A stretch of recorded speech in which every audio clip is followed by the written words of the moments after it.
Joining us now is Michael Cohen to respond, and he'll be here with us in just a moment. But first, I want to take you through the facts today. We have Daniel Dale with us to walk us through what happened in the courtroom today. Daniel, Trump made quite a few claims, as usual. Some of them have already been rejected by this judge. But here is the former president claiming that this lawsuit is part of a coordinated effort by the Department of Justice. Is there any truth in that? This trial was railroaded and fast-tracked. This trial could have been brought years ago, but they waited till I was right in the middle of my campaign. The same with other trials and indictments. It's all run by DOJ, which is corrupt in Washington. Everything goes through them.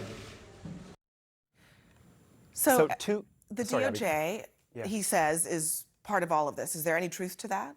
No, there is no truth to that. There's not a shred of evidence that DOJ is the hidden hand behind the scene. This is a state case brought by a state attorney general who Trump correctly noted today and on previous occasions made it part of her campaign platform that she was going to be tough on Trump. And the second significant inaccuracy in those comments there, Abby, was the part about timing, waiting till the middle of my campaign. Attorney General James launched the lawsuit that led to this trial in September 2022. That's when she filed it. Trump did not launch his campaign until November 2022. So the lawsuit that led to this trial was filed roughly 2 months before he even announced his 2024 candidacy. Yeah, a good point there.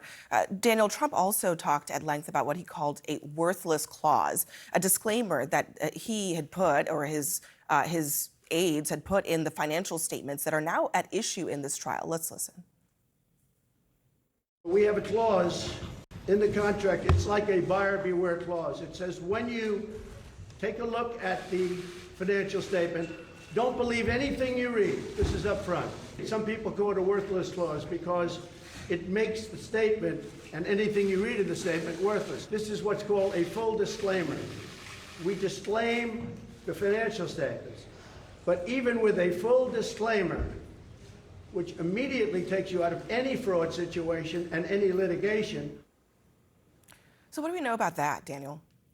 Trump is making this clause sound way stronger than it actually is. You can read it. What it says, and I'm paraphrasing, is that the asset valuations in Trump's financial statements are estimates, that they used a variety of methodologies to come up with these estimates, including in some cases the judgments of Trump and his associates. It says that you may not be able to sell these assets for the same price that is listed here. So it does basically, in so many words, encourage readers to be cautious about what they're seeing, but it does not say that what is contained in these statements is useless or worthless. It doesn't say don't believe anything you read. And the judge himself noted this in his ruling last week, finding Trump and his sons liable for fraud. The judge said that their reliance on this so-called worthless clause is itself worthless. They say that you cannot rely on such a vague disclaimer to misrepresent facts and claim that inoculates you against claims of fraud. So Trump's assertions about what this clause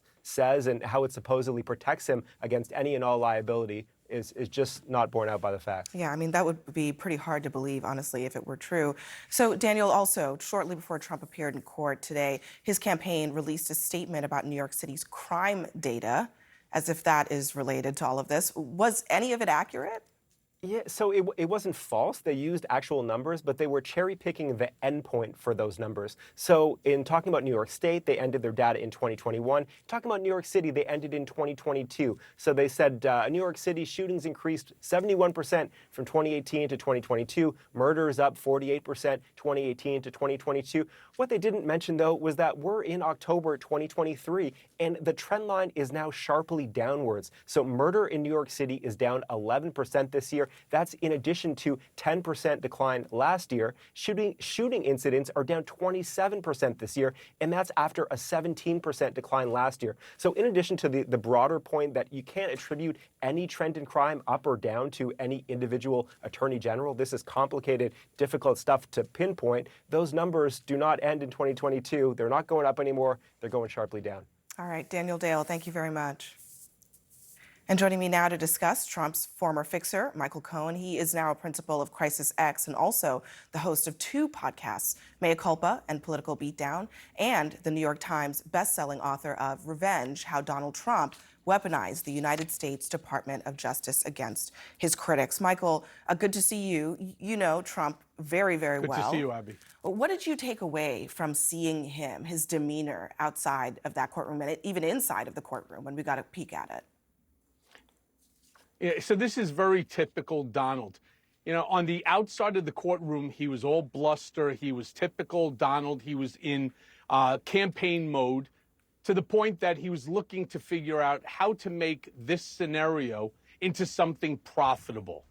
Inside the courtroom, he was behaving the way that you would expect, you know, somebody to behave when they're in a situation that they have no control over. And that's something that Donald hates. He hates not being in control. He sat there like a good child. He didn't say a word. He didn't speak. He didn't, get out of control, whereby he had to be reprimanded by the judge.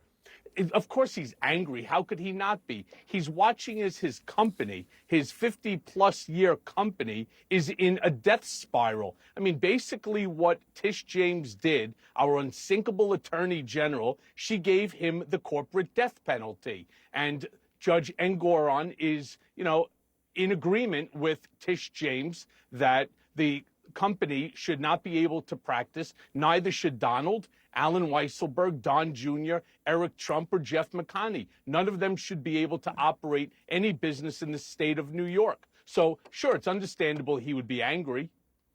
Michael, you were at the center of today's hearing in some ways. I want to get your response to some of the comments that were made today in court by Cliff Robert. He's one of the representatives for Don Jr. and for Eric Trump. He said in part, quote, "Their major linchpin is Michael Cohen. So when you talk about credibility, you're going to have a guy who lies to everyone, who's a convicted felon, and he is a fixture of what their case is about." What's your response to that? I think Cliff Robert is an idiot. First and foremost, I have now provided testimony to seven different congressional committees, to the Mueller team, to the district attorney on 23 occasions, to the attorney general. And only Cliff Robert and Donald Trump, it's all part of the GOP handbag. All they're going to do is sit there and try to discredit me, to disparage me. That's the name of the Trump game. Look at what he did today, forgetting about Michael Cohen. What I brought to the table were documents and corroborating testimony. So listen, I don't even think that it would be 100% necessary for the AG to use me in order to find Trump guilty of the crimes that, he's been charged with. Look at what he did today, just with Tish James and with Judge Engoron.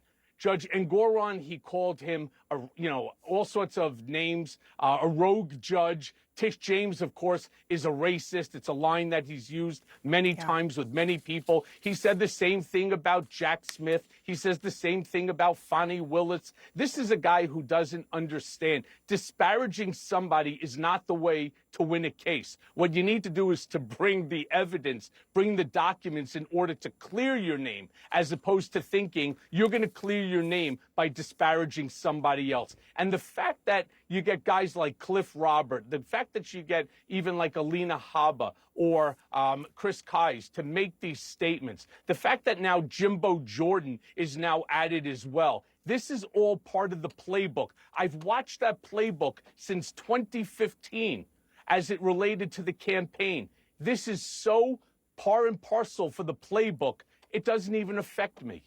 Do you think that Trump cares, to your point, whether or not he actually loses this case? I mean, you seem to suggest that they are not as worried about the legal ramifications of all of this.